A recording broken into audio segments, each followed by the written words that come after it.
Okay, so last night, tonight, I've been making this. This is old wood that was used on the roof, or the side of the house. It's reclaimed wood. It's old growths. It's at least 1929. Basically, Joe wanted a shelf that was 4 inches deep, 6 inches high, 20 inches across. So I did a 45 here, glued this together, and then put the stabilizer in here.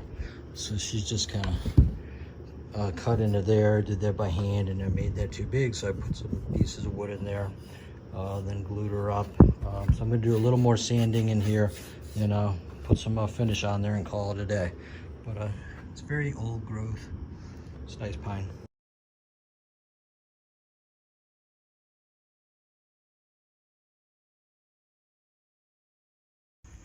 Okay, the time has come. It's been 8,000 miles since I last changed on the oil on this beast. So she takes 15 quarts. Not 5, not 8, 15 quarts.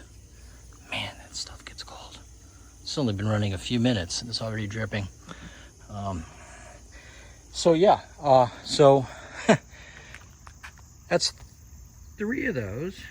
So I've got part of a 2.5 gallon here, Rotella. I bought some Kirtland. These are $10 a bottle. And look at the size of this oil filter. She's a biggins. So to give you an idea of scale there. So this will be the first time using this jack. I bought this jack for $10. It's 3 ton, but more importantly, it goes up to 21 inches because my big jack barely lifts this 3 inches off the ground. So it's kind of like, why bother?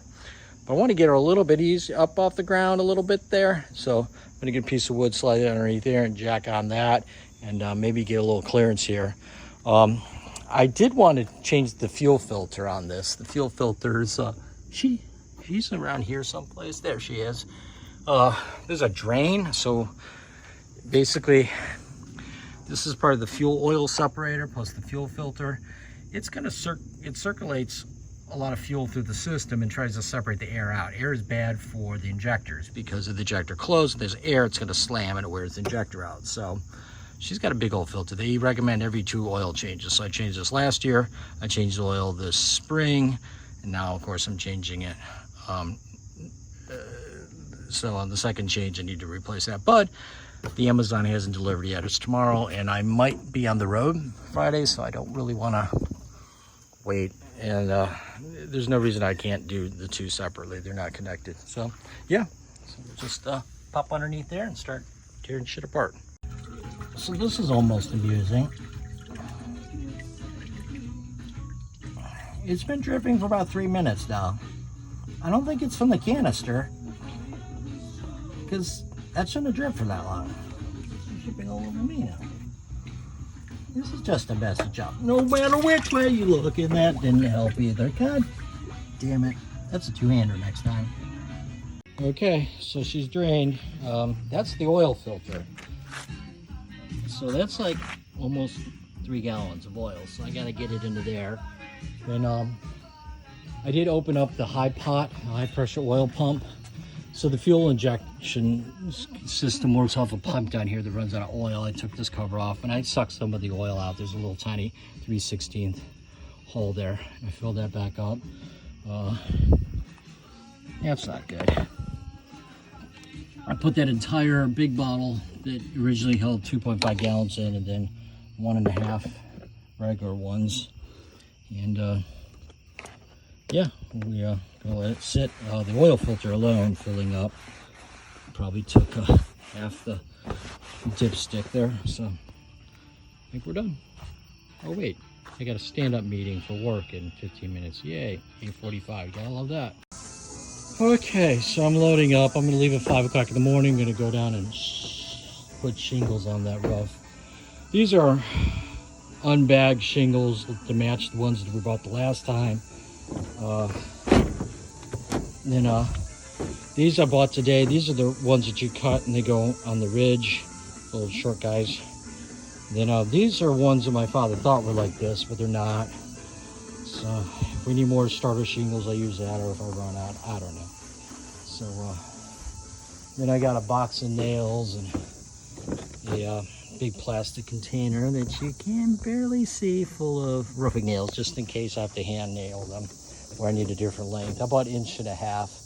Should be plenty long. So you take the ladder, air compressor, coiler, nailer, some extra nails. I got a list somewhere. Okay, just outside of Cambridge. Stop to go to the bathroom and do a check, and everything seems to be right where I want it to be. So I put this piece of wood behind the ladder, which is tied in the strap. Air compressor's on the side. I was afraid the shingles might get rearranged. Okay, so yeah, I thought I'd turn around just in case I got stuck. Well, I'm stuck. I went too far, so I think I packed the winch. I hope I packed the winch.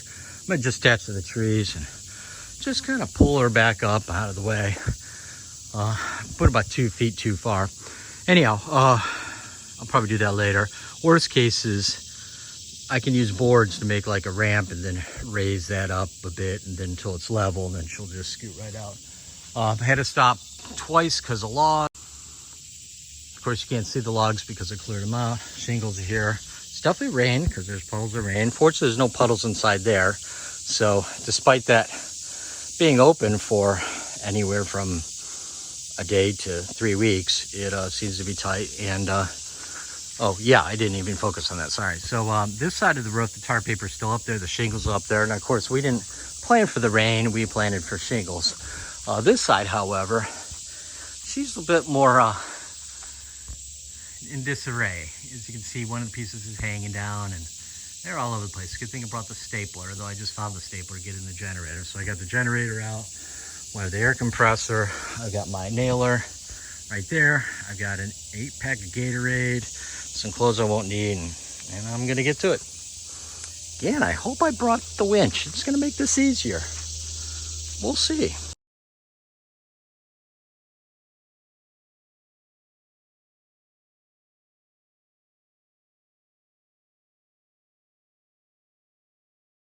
Okay, well, the winch tells part of the story. I don't know if I mentioned this, but I got stuck before I even got out of the truck. Wanted to turn it around just for this reason alone. This gets hard to get out of. But my first mistake is I cut too wide here, went back too far. Then we tied it to that tree, and then moved it, and then we tied it to that tree. At that point, I was able to slide, but the back end kept sliding this way. We finally got it out, then she launched, because I wasn't in, I was pushing into there. I wasn't able to pull out of gear. There's so much torque that you can't pull it out of gear, like physically grab the lever and pull it back. So I had to turn the engine off. So then I was able to back it out, and then she was able to, well, then I was stuck here again, and then she was able to help me get out. So anyhow, so looking at the tar paper, the one piece is just trash. I pulled it off down there. We got to start that membrane on this side. There was only enough for one side. This stuff's trash up here. It's not even black. It's brownish. Where things are laying on it, you can see the black. So I've got off the roofing, rolled roofing, or tar paper. I'm just going to re-tar paper that. I got to take the stuff off. I took the starter shingles, I rotated them, cut so they're only 6 inches long, then tacked them on. So that side's already done. So ready to put shingles there, but I got to put the tar paper up there first. But now we're engaged. It is so funny how freaking hot it is. It's like, it feels like 10 degrees cooler over here than over there. Hopefully I don't run out of gas. Yeah, this is the part that's gonna kill me is I've already been up and down 3 times. So every time I need to start the generator, every time I need to get a tool, every time I need to get shingles. So I'm gonna turn off the generator, go put up new tar paper. I don't need the air for that. Then I'm gonna slap a bunch of shingles up on top, a couple bundles. We got some of the truck, we got some here, we got some inside. And then I could just go to town and get that done. And of course, the more you get, the safer it is. Right now it's semi-slippery, especially the membrane. This really illustrates how faded it is. And when I was even trying to cut this, it was more pulling and ripping than cutting. Those with the newer blades, so. Unfortunately, this is tucked underneath, so I'm just gonna put a second layer on top and yeah, gotta get rid of all those leaves though. Oh, we got the Cure radio going. Probably brought a Bluetooth speaker. Okay, so ran out of shingles. It's really freaking hot here. I put the shingle down, it sticks right away. But I got over 2.5 done. And yeah, this is miserable. Okay, it's 3:30. I think I got heat stroke. I got as far as I can. I need to go back and get more tar paper. I need to put finish strip here and then one across the top. At that point I can continue on this side. I think I have 4 bundles of shingles left. I don't know. I think a bundle does so much, 100 square feet, who knows. And again, I got as far as I could get here. So yeah, I need a break. It's 30 minutes to Athens, 15 minutes to Lowe's to get tar paper. Of course, I got some in my basement at home, and then but then I've never left tar paper sit out for a month in the elements, so I didn't know that it'd be crap. So yeah, still planning to get out of here at 8 o'clock, maybe 8:30. I don't know when it's dark. Seems like it's getting dark now. Okay, well, got the tar paper. Next problem is I ran out of shingles. I needed a row and half here, and I could put the cap. So yeah, I'm pretty happy with the results. I think I did a good job. Roof isn't exactly straight. Don't tell anybody. I have some spare shingles, but they're a completely different kind, and there's only enough to do barely a row, and I need more than one row. Because it goes down to the white line. So I need 1, 2. So yeah. And then the cap shingles are a pain in the ass. I got to cut each one. So there's 16 feet, about 6 inches per, so 2 per foot, 32 of them. So what a normal person do is make a jig, and then you just cut on the jig. So I don't know. So I got this 2x4, got some of the shingles, I got the tar paper that fell off. I'm gonna put that tar paper across here, just slap some shingles across there because I don't give a shit about those. And then yeah, we're gonna get the heck out of here. It is still freaking hot. My head is throbbing. Can you overdose on Gatorade? Because I think I did. I'm gonna go get some aspirin and some Excedrin here for the Rite Aid, and we'll open up a last one here. Okay, so it's 2 days later. I still haven't recovered from my shingling fun, but I went to an estate sale and got some cool buys. So I got some Radic acid, some furniture polish, brake cleaner, engine cleaner, throttle cleaner, undercoat, bug and tar, Febreze, vinyl cleaner, wheel cleaner, grout sealer, leather care, chrome paint, black paint, primer paint, tongue oil finish, razor blades, throttle return, that's for the Marauder, wire strippers. This is a cool little tool that's designed to hold screws into place. So you put the screw on there, let go of this, and then you can pop it in. You can never have too many blow tips.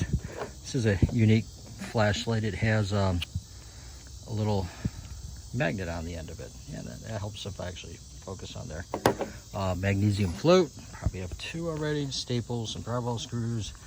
Metal tray for my wife to put her pots that she overfills with water. Another pot, maybe she makes some chili.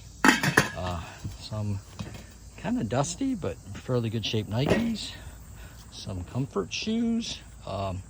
Then I got this, which I don't need today, but a decent looking Charles River apparel.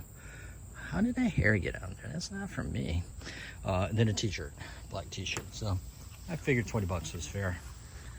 So see, we're gonna power wash this and that little section there. And if it isn't 110 degrees later, I think I'm gonna go up there and put a line across there and cut any of those that are sticking out too far, and then maybe plop that outer board on there and put the screws in. So I bought some heavy duty screws. They're timber locks, 28 of them because there's 14, so 2 and 2. And then if it isn't raining, well, I gotta open up the holes, climb underneath, spread some dirt around, then finish on these. I gotta put some waterproofing tape on the joists where I cut them, screw in the plastic, and then put the tiles back in there. I'm still waiting for the quote for the Black Locust decking up here. That's from near Madison, Wisconsin, that way, about 8 hours. Once I get that quote, I'm gonna get a quote for this way, 6 hours. So kind of prefer going this way. to North Carolina, because you'd be going down 77 and bypassing the old Chicagoland. But we'll see. It is hot out here and humid. It's like 110% humidity, if that's possible. I think it is. Okay, so about a week ago, my headlight blew, and it's just a halogen bulb. Looks a lot like this, because this is the other one.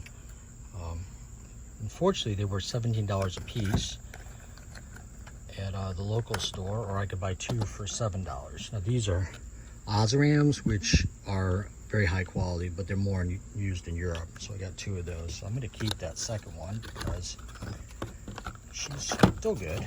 But I replaced the pair. Basically, take off this cover on each side with these little levers here, and you just weasel your hand in there. You can't see anything, and then you pop her in there. It was that bulb right back there. You can kind of see her right there. That was it. So we did that one. I'm cooking on the chicken right now on the grill. Had to get more grill juice, but meanwhile, I ordered a bunch of parts to do the 60,000 mile interval, which this has got 130 on it, so I'm a little late. So I've got transmission fluid, differential fluid, another oil filter, spark plugs, and this bad boy. So she's an air filter, probably the largest air filter I've ever seen for the cabin. This isn't for the intake. The intake's over there. I've got a lifetime filter on there. I just need to clean it every 40 billion miles. But this guy, she's a big one. So I think she goes up here. Not sure. Looks like she does. So this will either be an easy job or a hard job. So we better go flip the chicken first. Okay, that wasn't too bad. So I took off 6 8mm bolts. This is lifted right off. You can see there's some debris down here. Of course, I didn't get through the filter. And then there's the filter itself, which I don't know if it looks bad or not. That's the outside, so I guess it looks pretty clean. Oh no, there's some chunkies in there. Well, here, we'll do the old, it's stuck in there. So, yeah, that wasn't too bad at all. We'll blow that out and put it back on.